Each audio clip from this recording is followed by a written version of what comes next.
নমস্কার, নিউজ ভ্যানগার্ডের পর্দায় আপনাদের সবাইকে স্বাগত জানাই। আমি সৌম্য। প্রথমেই নজর রাখবো আবহাওয়ার খবরের দিকে। নিম্নচাপ পরিণত হয়েছে ঘূর্ণবার্তায়। জেলায় জেলায় বইছে ঝোড়ো হাওয়া। আগামী 4 দিন ভারী বৃষ্টির পূর্বাভাস দেওয়া হয়েছে আবহাওয়া দপ্তরের তরফ থেকে। অন্যদিকে রবিবার রাজ্য জুড়ে মেঘলা আকাশ থাকার পাশাপাশি আর্দ্রতাজনিত অস্বস্তি থাকবে। এই বিষয়ে বিস্তারিত জেনে নেব। সঙ্গে রয়েছে আমাদের প্রতিনিধি শতাব্দী দেবনাথ। শতাব্দী, আবহাওয়ার আগামী দিনগুলোতে কেমন যাবে, কি জানাচ্ছে পূর্বাভাস? দেখো, পূর্বাভাস যা রয়েছে তাতে করে শ্রাবণের শুরুতেই রাজ্য জুড়ে একটা দুর্যোগের ঘনঘটা রয়েছে। কারণ বর্তমানে দেশের উপর দিয়ে একটা মৌসুমী অক্ষরেখা সক্রিয় রয়েছে এবং বঙ্গোপসাগর থেকে প্রচুর পরিমাণে স্থলভাগে প্রবেশ করতে শুরু করেছে তোমার জলীয় বাষ্প। এছাড়াও তোমার উত্তর থেকে দক্ষিণ পুরো বলাই বাহুল্য যে আগামী কয়েকদিন দুর্যোগপূর্ণ আবহাওয়ারই পূর্বাভাস রয়েছে। আর পাশাপাশি বর্তমানে গাঙ্গেয় পশ্চিমবঙ্গের উপর ঘূর্ণাবর্ত এবং মৌসুমী অক্ষরেখার প্রভাবে এই বৃষ্টিপাতটা কিংবা বৃষ্টির অনুকূল পরিস্থিতি তৈরি হচ্ছে।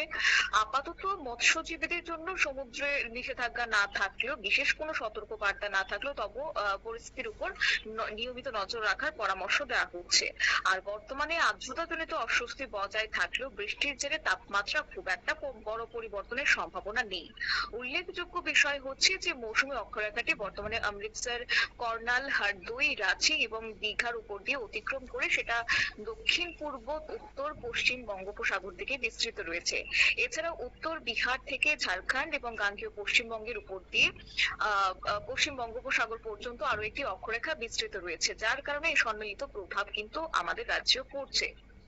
আর রাজ্যের কথা যদি বলি যে আজকের দিন কেমন থাকবে, এবং দেখো 18 জুলাই পর্যন্ত যে একটা বুলেটিন প্রকাশ করেছে আবহাওয়া দপ্তর, তাতে করে বলা হচ্ছে যে 20 জুলাই সকাল 8:30 পর্যন্ত রাজ্যের অধিকাংশ জেলাতে হালকা থেকে মাঝারি বৃষ্টিপাত, সঙ্গে থাকবে বজ্রপাতের প্রবল সম্ভাবনা।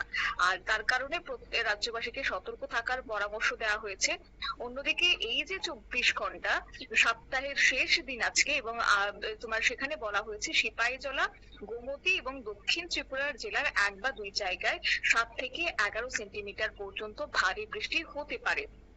তাই এই 3 জেলার জন্য ইয়েলো অ্যালার্ট জারি করা হয়েছে। এছাড়াও 18 থেকে 21 জুলাই পর্যন্ত একই ধরনের ভারী বৃষ্টির সম্ভাবনা থাকায়। হ্যালো শতাব্দী, শোনা যাচ্ছে?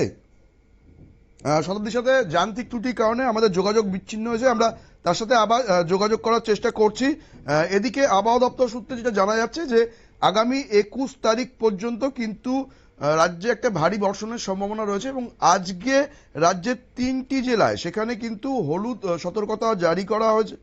এবং সেই আমরা যোগাযোগ করতে পারছি না শতাব্দীর সাথে, কিন্তু শতাব্দীর কাছ থেকে আমরা যেটুকু জেনে নিলাম তাতে এটুকু বোঝা যাচ্ছে যে 21 তারিখ অবধি কিন্তু রাজ্যে একটা ভারী বর্ষণের সম্ভাবনা রয়েছে। এবং এটা বলাই যেতে পারে যে 24 তারিখ পর্যন্ত, উল্টো রথ পর্যন্ত রাজ্য জুড়ে যে একটা বর্ষণের পূর্বাভাস দেওয়া ছিল আবহাওয়া দপ্তরের তরফ থেকে, সেই পূর্বাভাসই কিন্তু কম বেশি বজায় থাকছে। এবং বঙ্গোপসাগরে যে নিম্নচাপ তৈরি হয়েছিল সেটা কিন্তু বর্তমানে ঘূর্ণাবর্তে পরিণত হয়েছে বলেই আবহাওয়া অফিস সূত্রে জানা যাচ্ছে।